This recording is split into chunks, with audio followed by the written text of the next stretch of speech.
Welcome to the Dark Ozarks. There's monsters. From the British Isles to the Ozarks, monsters from the Celtic past are roaming around the 21st century. We will get back to that in a minute, but first we want to remind you that the Dark Ozarks podcast is now available on Branson Podcast Network, Apple Podcasts, Spotify, Amazon Music, Google Podcasts, Substack, or about any other podcast platform. So what monsters would the Celts recognize in today's Ozarks? I think there's quite a few that they would recognize. And in fact, so many based on our research for last week's episode that this is part 2. From old gods to mischievous supernatural beasts to monsters of the mortal kind, there are more than a few familiar faces here in the Ozarks. And yeah, we're looking at you again, Howler. We will return to what might be hiding in the dark or under your bed. But first, we want to invite you to like, follow, and subscribe to Dark Ozarks on Facebook, Instagram, YouTube, Substack, as well as your favorite podcast platform. We also invite you to become a Dark Ozarks subscriber on Facebook. On the Dark Ozarks Facebook page, click subscribe, have your login information ready, and join Dark Ozarks behind the scenes for only $4.99 per month. Your $4.99 per month subscription allows you to come with us on paranormal investigations, deep dive research, and topics too controversial for public view. The next 100 subscribers will be entered in a drawing for a free Dark Ozarks t-shirt and an exclusive signed first-run copy of the book, Dark Ozarks, The Spooklight. Subscribe today to be entered in the drawing. And now you can get Dark Ozarks t-shirts for sale at darkozarks.com and paranormalsciencelab.com. We encourage you to check out Always Buying Books in Joplin, Missouri, in person and online on Facebook and at the website alwaysbuyingbooks.com for all of your reading needs, including a large section on the paranormal, history, and more. Not to mention, the building is haunted. Tell Bob and Elise that we sent you. We also want to thank Beard Engine Brewing Company in Alba, Missouri. Beard Engine Brewing is the only English-style brewery in Missouri and has been twice named Missouri's best brewery by the Missouri Brewers Association. Great beer and great food in a historical building with a noir past. And yes, their building is also haunted. Tell Nate and Tiff that we sent you. Oh, good stuff. And I'm working my way through several of the books that I recently purchased from Bob and Elise at Always Buying Books, and it's a great experience. I love their curation.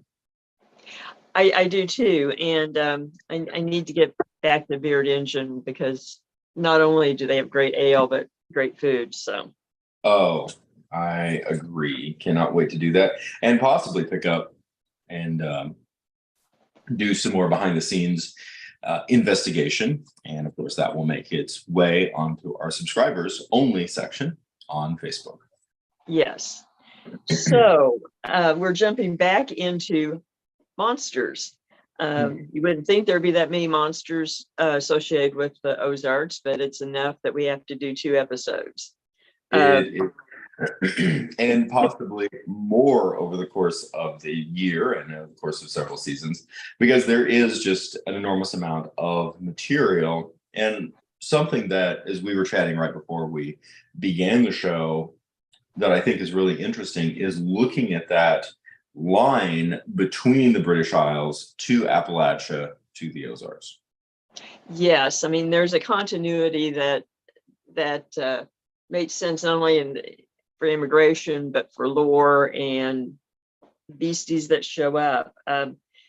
And people may think, it's just all old British Isle type stories, but they're ones that are innately embedded in the Ozarks. And some of them are not what you expect. You know, of course, you have Bigfoot, you have Momo, you have the Ozark Howler, which we will get to on the long format video that'll be uploaded tomorrow to Josh's chagrin.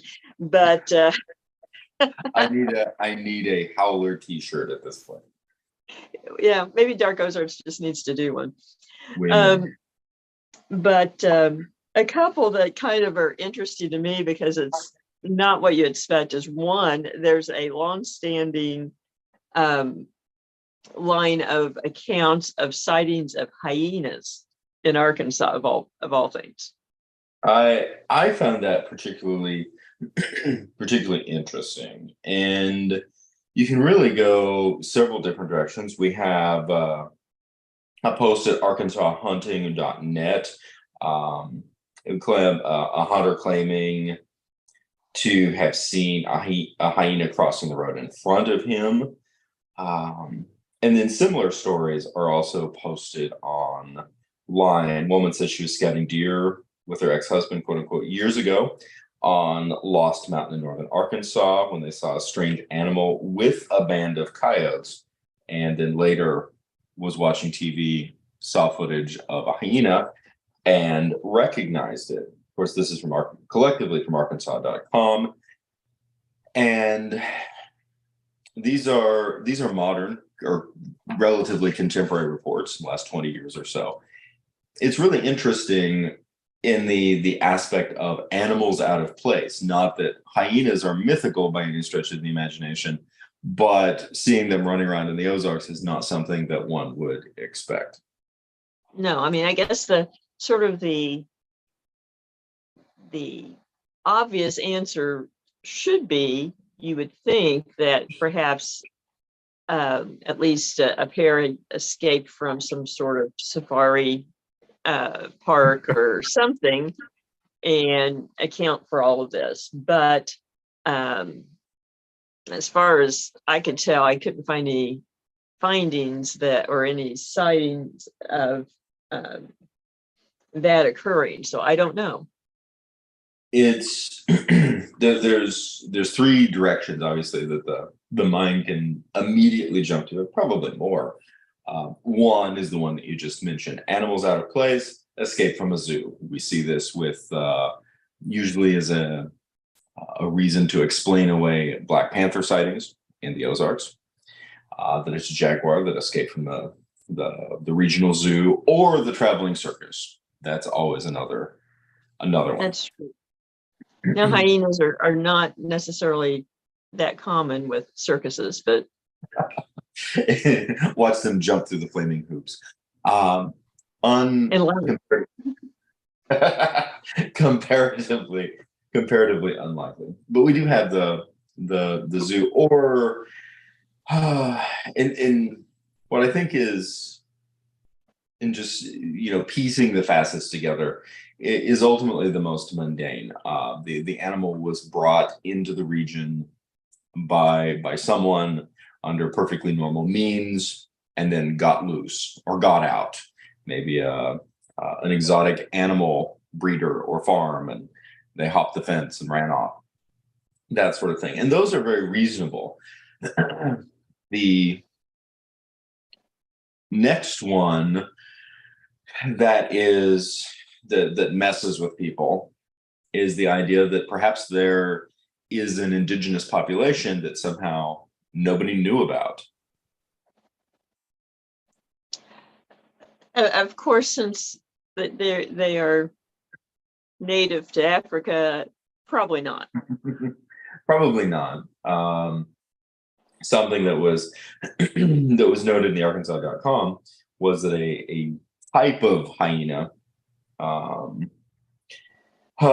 lived in North America during a portion of the Pleistocene era, 4.9 million to 780,000 years ago, according to them. And the idea that perhaps something survived. That is an interesting and romanticized aspect that you go back into some of our comparatively recent history, even into the 19th century in North America, individuals expecting or hoping to find heretofore believed to be extinct animals existing in remote regions of North America. True. And while, I mean, there's actually some, some cases where there may be some validation to that, it's usually for animals that have gone extinct in the last several thousand years, not 700,000. Yes. So difficult to argue in favor of it, but it's still fun. And Yep. certainly, go back 200 years and a little bit of change. There were individuals hoping that as white settlers pushed into the interior of North America, that they were going to find certain animals, mastodons being one of them. Yes. And so, and as they pushed in, not only were they looking for those very real types of animals, notions of the monsters they had populated their nightmares of the old world came with them as well. So we're going to be talking more about all of this in the long format, which will be up and live tomorrow. But in the meantime, don't forget to check out upcoming events and merchandise at darkozarks.com and paranormalsciencelab.com. Thank you again to Always Buying Books and Beard Engine Brewing Company for helping to bring the Dark Ozarks to everyone. On the next episode, we are going to be discussing seances and spiritualism. Catch the Dark Ozarks podcast on Branson Podcast Network, Apple Podcasts, Spotify, Amazon Music, Google Podcasts, Substack, or about any other podcast platform. Thank you.